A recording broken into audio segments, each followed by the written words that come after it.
तारीख 25 जून साल 1975, यानी आज से 50 साल पहले का वो दौर, आपातकाल, इमरजेंसी जिसे कहा जाता है। ये वो दौर रहा था जिस समय ना तो इस देश की मीडिया स्वतंत्र थी, ना तो इस देश की अदालत स्वतंत्र थी और ना ही इस देश का लोकतंत्र स्वतंत्र था। केवल खुली थी तो सिर्फ और सिर्फ जेल की सलाखें। यानी आज से 50 साल पहले इस देश के सफेद दामन पर एक ऐसा काला दाग लगा था जो कि इस देश के लोग चाहकर भी अपने दामन से नहीं मिटा सकते हैं। और हम आपको तस्वीर दिखाएं, ये वही आपातकाल, भारत लोकतंत्र का काला अध्याय जिसका जिक्र आज जो है वो यहाँ पर हो रहा है। और आपातकाल के तौर पर आज यहाँ पर जो है हत्या दिवस बीजेपी द्वारा इस बात को मनाया जा रहा है और आज यहाँ पर प्रदर्शनी भी लगा गई है। बता दें, यहाँ पर अभी कुछ समय पहले सीएम रेखा गुप्ता का आगमन हुआ था और साथ ही केंद्रीय मंत्री मनोहर लाल खट्टर के साथ कई बड़े नेता यहाँ पर शामिल हुए थे, जिन्होंने इस बात का जिक्र भी किया और वो लोग शामिल हुए और इस दिन को मनाया भी गया और उन्होंने इस बात का जिक्र भी किया। कई बातें भी हुई। हम सबसे पहले आपको दिखाना चाहेंगे, ये जो प्रदर्शनी है, ये वो प्रदर्शनी है, ये वो बातें हैं जो कि आज हम लोग इन बातों से अवगत बिल्कुल नहीं है। हमें नहीं पता कि उन सालों में क्या हुआ था। हम आपको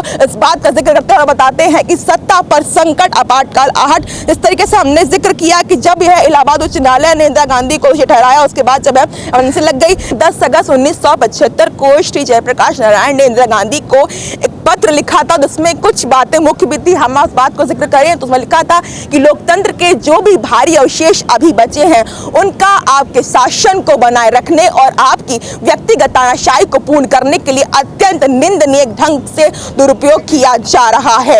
ये वो दौर था और आज का वो दौर है। हम आपको और तस्वीर दिखाएं, इस तरीके से हमने आपको इस बात का जिक्र किया कि ये वही समय था जहां पर ये देखिए, Indira is India and India is Indira, इस बात का जिक्र हमेशा होता है। और हम आपको कह रहे हैं, एक कांग्रेस नेता देवकांत बरुआ इंदिरा गांधी की तुलना भारत से करते हुए एक बात भी हुई थी, यह केवल प्रशंसा नहीं, लोकतंत्र की हत्या है। इस तुलना का इनाम देवकांत बरुआ को कांग्रेस का राष्ट्रीय अध्यक्ष बना दिया गया था जब उन्होंने छपी थी। आइए हम आपको तस्वीर दिखाते हैं, अनैतिक संस्थानों से संविधान पर हमला।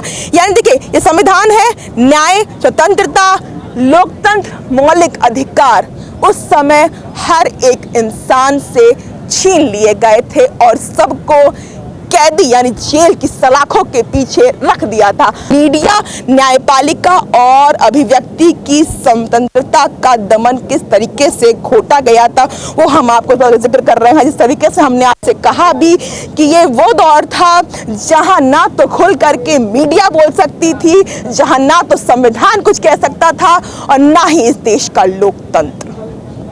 आइए जिक्र करते हैं मीडिया पत्ता का शिकंजा कैसे हुआ। तो सच लिखने को जुर्म और सवाल पूछने पर बगावत माना गया। यानी अगर आप सच लिखते हैं तो वो जुर्म है, अगर आप सवाल पूछते हैं तो वो सरकार के खिलाफ बगावत मानी जाएगी। देखिए, प्रेस ऑफिसों की बिजली काटी गई, आपातकालिक खबरें छापने से रोका गया क्योंकि उस समय का दौर था कि आप कोई भी चीज लिख करके प्रिंट करके लोगों तक अपनी बातों को नहीं पहुंचा सकते थे। संसदीय कार्यवाही, प्रकाशन संरक्षण निरीक्षण अधिनियम से पत्रकार से छीना संसद की बहसों की स्वतंत्रता, रिपोर्टिंग करने का अधिकार भी खत्म कर दिया गया था। इंडियन एक्सप्रेस और स्टेटमैन ने खाली संपदा की, ये देखिए, ये वही तस्वीर है जिस बात का जिक्र किया जा रहा है। साथ ही उस समय की तस्वीर है जब इस समय खाली संपादक जो है वो उस समय छाप दिया गया था, क्योंकि उस समय के जो पत्रकार थे वो कोई भी चीज नहीं बोल सकते थे। आपको देखिए, गृह मंत्रालय की रिपोर्ट के अनुसार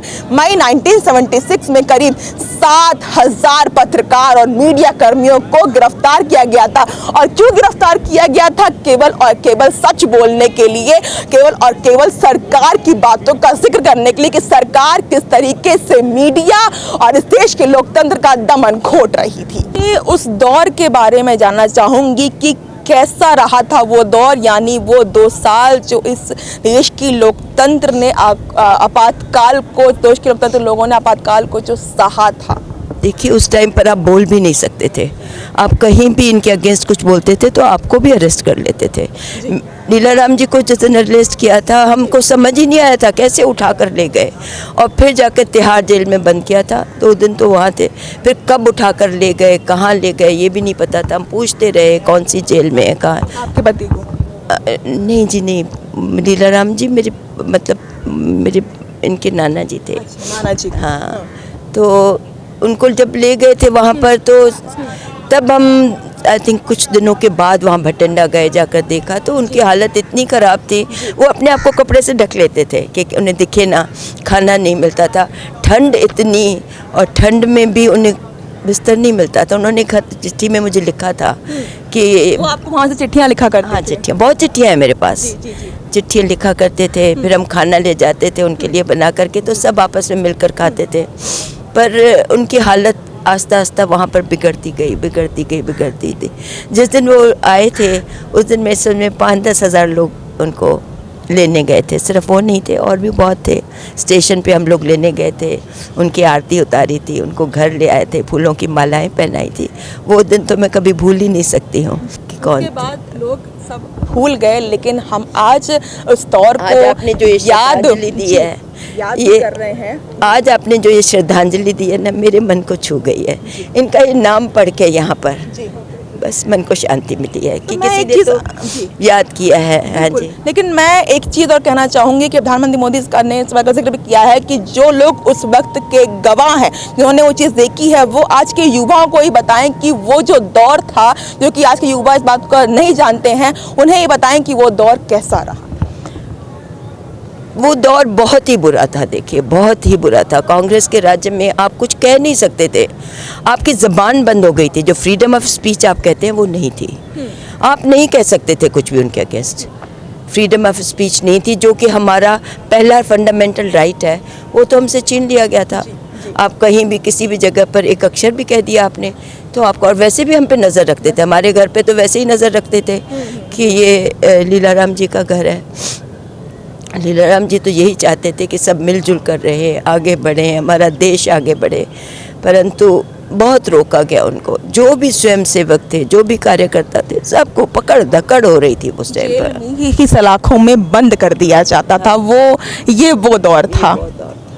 देखिए, आप थोड़ी सी भावुक भी हो गई हैं क्योंकि आप अपने अपनों को याद कर रही हैं। ये वो लोग हैं जो समय के गवाह हैं, और जिनके जो पापा थे, पिताश्री थे, उनका नाम भी जो है वो यहाँ पर दर्ज भी किया गया है, लिखा भी गया है। आपातकाल था, तानाशाही थी, किसी को कोई स्वतंत्रता नहीं थी। पहले हम अंग्रेज़ों के नीचे गुलाम थे, उसके बाद इंदिरा जी ने ये आपातकाल लगा के फिर से तानाशाही कर दी, तो वो एक और स्वतंत्रता की लड़ाई थी। ये मत सोचिए 1947 था, उसके बाद एक और लड़ाई लड़ी गई स्वतंत्रता की। और ये आजकल क्योंकि हमें फ्रीडम ऑफ स्पीच है, हमें हर चीज़ की स्वतंत्रता है, हम उसका शायद महत्व पूरी तरह से भूल चुके हैं। हम समझ नहीं पाते कि जब वो हमसे छिनेगा तो हमारी ज़िंदगी कैसे होगी। लोग कहते हैं मेरे को इससे फ़र्क नहीं पड़ता, मेरी पर्सनल लाइफ पे फ़र्क नहीं पड़ता, पर अगर ऐसा कुछ हुआ, ऐसी कोई गवर्नमेंट आई, ऐसी सरकार आई, तो हर एक की लाइफ पर पर्सनल इफ़ेक्ट आएगा। हर चीज़ की स्वतंत्रता, आपके बोलने की स्वतंत्रता, आपके घूमने की, आपकी किसी भी चीज़ को चुनने की स्वतंत्रता जाएगी। तो स्वतंत्रता को हमें अभी तक बनाए रखने के लिए, आगे लेके जाने के लिए, अपने देश के जो हमारे छोटे बच्चे हैं, अगली पीढ़ी है, उनको एक देश, मजबूत देश देने के लिए हमें आज भी उसके लिए हर ज़रूरी कोशिश करनी चाहिए। ये नहीं है कि आप सोचिए कि मैं इतना सा कर दूंगा तो इससे क्या फ़र्क पड़ेगा। हर कदम से फ़र्क पड़ता है, हर कदम एक दिशा में लेकर जाता है, और अगर सारे कदम एक सही दिशा में जाएंगे तो देश तो आगे बढ़ेगा ही। साल पहले का दौर, आप खुद ही उस दौर के साक्षी हैं, आपने वो दौर जिया है, वो समय सहा है। क्या कुछ कहना चाहेंगे, क्या बताना चाहेंगे उस दौर के बारे में? वो तो मैं था, मैं पढ़ता था उस समय, मुझे क्या पता कितना बड़ा आक्रमण हो जाएगा। बहुत तो हम लोग अभी उतना मैच्योर नहीं थे, लेकिन जब प्रकाश नारायण का जब आह्वान हुआ, ऐ मेरे जिगर के टुकड़ों, आओ देश खराब होने जा रहा है और इसी देश में हम लोग गुलाम हुआ है, तो इसके लिए उन्होंने फिर अटल जी का जो लेक्चर हुआ वो तो शानदार होता ही है, लेकिन देश हित के लिए हुआ। हम लोग अपने को संभाल नहीं पाए, सब मिलके जुट गए। सब मिलके जब जुट गए तो फिर क्या था, चलता रहा जब तक दम नहीं मारेंगे, जब तक जीतेंगे नहीं, हार नहीं मानूंगा। ओके, चलता रहा। लेकिन उस समय गार्जियन लोग बोलते थे कि अरे इसमें जाओगे तो फिर ज़िंदगी बर्बाद हो जाएगा। अरे होने दो, जब नेशन ही नहीं बचेगा तो बर्बाद होने से क्या होगा। तुम लोग सेल्फिश हो। मैं यही जानता हूँ कि नेशन फर्स्ट, ऑलवेज फर्स्ट, अभी जो सोच रहा हूँ, इसलिए हम लोग उसके लिए झोंक दिए अपने को। गलत का विरोध जब तक नहीं करोगे, सब नहीं जगोगे, तब तक अत्याचारियों का इसी तरह बोलबाला रहेगा, चाहे कोई रहे। इसलिए मेरे युवक, मेरे लोग, उठो, जगो। इस तरह से चुप बैठने से नहीं होगा। नेताजी सुभाष चंद्र बोस बनना ही पड़ेगा। आप युवा हैं, प्रदर्शनी देख रहे हैं, क्या आपको समझ में आ रहा है कि आज का ये दौर है और आज से 50 साल पहले जब इस देश में आपातकाल लगा हुआ? आज देश के युवाओं को जानने का मौका मिला है। आज देश के युवाओं को सच जानना चाहिए। आज देश के युवाओं को हकीकत जानना चाहिए कि कांग्रेस सरकार ने इस देश पर क्या क्या जुल्म से किए हैं और कितने जुल्म ढाने का काम किया है। केवल और केवल एक परिवार ने अपने परिवारशाही के लिए इस देश पर किस तरह से तानाशाही थोपने का काम किया, आज पूरे देश को जानना चाहिए। मैं कहना चाहता हूँ, जो लोग आज कहते हैं कि आज आपातकाल है, मैं उनसे कहना चाहता हूँ, अगर आपको देखना हो तो अपने बुजुर्गों से पूछो ये कैसा आपातकाल कांग्रेस ने इस देश के ऊपर थोपने का काम किया था। सिर्फ एक परिवारशाही की सत्ता बचाने के लिए, एक परिवार की सत्ता सलामत रहे, इसलिए इस देश को तानाशाही की आग में झोंक दिया गया। देश के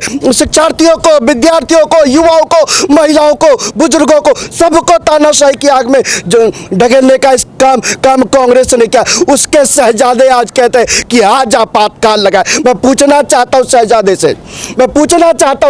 से, क्या आपातकाल यह है कि आज 11वें नंबर से बढ़ा के मोदी जी ने देश में चौथे नंबर की अर्थव्यवस्था कर दी, ये आपके लिए आपातकाल है? मैं पूछना चाहता हूं राहुल गांधी जी से, राहुल गांधी जी आज घर में घुसकर पाकिस्तान को भारत ठोकता है, क्या ये आपातकाल आपको लगता है? मैं पूछना चाहता हूं पूरी कांग्रेस पार्टी से कि आज कतर जैसे एक मुस्लिम राष्ट्र में हमारे 9 सैनिकों को, हमारे 9 पूर्व सैनिकों को जिनको मौत की सजा मिली होती है, उनको सुरक्षित वापस ले आया जाता है, क्या यह आपातकाल है आपके लिए? मैं पूछना चाहता हूं राहुल गांधी जी एंड कंपनी से, अभिनंदन को 24 घंटे में भारत सुरक्षित ले आते हैं, क्या ये इसे आप आपातकाल कहते हैं? अरे साहब, आपातकाल ये होता है मैडम, जब राजनाथ सिंह जी थे हमारे, उनकी माता जी का देहांत हो गया था, लेकिन उनको बेल तक नहीं मिली थी। जाकर देख लो अरुण जेटली जी को, जाकर देख लो लाल कृष्ण आडवाणी जी को, जाकर देख लो नानाजी देशमुख को। भाई साहब, पूरे देश में हर एक विपक्ष के नेताओं को जेल की काल कोठरी में डाल दिया गया था, यहाँ तक कि केवल मुलायम सिंह जी को भी जेल में डालने का काम किया। आज जो बिहार के अंदर गलबैया कर रहे हैं, जिसके अंदर मटन पकाते हैं और मटन को खाने का काम करते हैं, उस लालू यादव को भी जेल में डालने का काम करते हैं। और राहुल गांधी जी जिस लालू यादव के साथ करे थे, उसकी बेटी मीसा भारती भी वही करी होती, जिसका नाम इसी आपातकाल के दौर में लालू यादव ने मीसा रखा था, क्योंकि सभी आरोपियों के ऊपर मीसा एक्ट लगाने का काम किया था। और आज जीवंत है, जीवंत अगर किसी ने कर रखा है तो लालू यादव जी ने कर रखा है, और कांग्रेस को देखना चाहिए, समझना चाहिए। पूरे दौर को तो देख रहे हैं, समझ भी रहे हैं, लोग आ रहे हैं, प्रदर्शनी जो है सब कुछ है। वो समय था जो ना ही उस समय मीडिया स्वतंत्र थी, ना ही देश का कानून था, लेकिन तब भी कांग्रेस बार बार इस बात का आरोप लगाती है, वो कहती है कि वो दौर नहीं, ले उस दौर का जिक्र करती है कि आज से 11 साल तक अभी तक अघोषित आपातकाल इस देश में लगातार चल रहा है। ये तो वो भी कहते हैं कि भैया हमने आज़ादी दिलाई, कांग्रेस वाले तो हम कहते हैं कि हमने आज़ादी दिलाई। मैं कहना चाहता हूँ लाखों ने गोलियां खाई, हजारों ने लाठियां खाई है, चंद्रशेखर भगत सिंह राजगुरु ने अपनी जान गंवाई है। कहते हैं गांधी परिवार ने इस देश को आज़ादी दिलवाई है। शर्म आनी चाहिए। कांग्रेस और गांधी परिवार ने इस देश को केवल खोखला करने का काम किया, केवल लूटने का काम किया। भारत ने मुगलों से ही लड़ाई नहीं लड़ी, भारत ने मुगलों से लड़ाई लड़ी, अंग्रेजों से लड़ाई लड़ी, और फिर हमने 70 साल के कांग्रेस के राज को खत्म करने का काम किया। जो लोग कहते हैं ना कि कुछ लोग कहते हैं बिल्कुल 2014 के बाद आज़ादी आई है, क्योंकि साहब पहले तो गुलामों की दस्तक बनी हुई थी, ना गरीबी मिटाई जा रही थी इनसे, ना भारत की अर्थव्यवस्था को सुधारा जा रहा था, ना भारत की व्यवस्था को सुधारा जा रहा था। हर जगह केवल और केवल परिवारशाही करना जा रहा था। 2014 से पहले इसी भारत का डाटा है कि विश्व में चौथी सबसे अमीर महिला कोई थी तो सोनिया गांधी जी थी। आज मोदी जी के राज में विश्व के अंदर जाके देख लो, भारत सबसे बड़ी चौथी अर्थव्यवस्था का देश बन चुका है। तो यही तो बदलता भारत है, यही तो उभरता भारत है। आज भारत विश्व के अंदर अपनी छाप छोड़ने का काम कर रहा है। आज भारत विश्व के अंदर एक अलग ही पहचान बनाने का काम कर रहा है। तो मैडम यही बदलता भारत है, और मोदी जी ने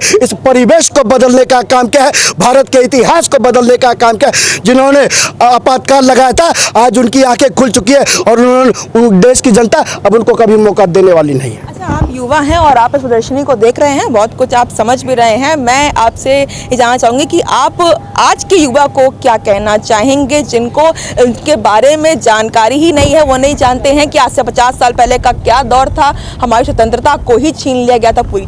मैं आज के युवाओं को कहना चाहता हूँ, जिनको भटकाने का काम किया है, जिनको लटकाने का काम किया है, जो लोग कहते हैं कि मोदी जी के राज में आपातकाल है, मोदी जी के राज में ये है, मैं उनसे कहना चाहता हूँ, आप पहले के 50 साल के पहले को देखिए। अगर किसी को जेल में डाल दिया गया था, उसके घर में न जाने कितनी आपदा आ जाए, विपदा आ जाए, लेकिन उसे कोर्ट बेल नहीं दी जाती थी। जाकर देखो आपातकाल में न जाने क्या क्या कुकृत्य नहीं हुए। चाहे शिक्षार्थी की बात करें, चाहे विद्यार्थी की बात करें, चाहे रोजगार करने का बात करें, चाहे गरीब आदमी रिक्शा चालक हो, चाहे व्यापारी हो, किसी को नहीं छोड़ा गया। नेता से लेके जो भी थे आम से का काम किया। अगर कोई एक परिवार के खिलाफ आवाज उठाने का काम करता था, उसको सीधे कारावास में डाल दिया जाता था। मीडिया का जो स्वतंत्र है वो छीन लिया जाता था। अगर किसी ने सरकार के ऊपर एक शब्द बोलने का काम किया तो सीधे उसको जेल में डालने का काम होता था। ना कोई वकील होता था, ना कोई कोर्ट चलता था, सिर्फ एक ही राज था, केवल और केवल गांधी परिवार का राज था।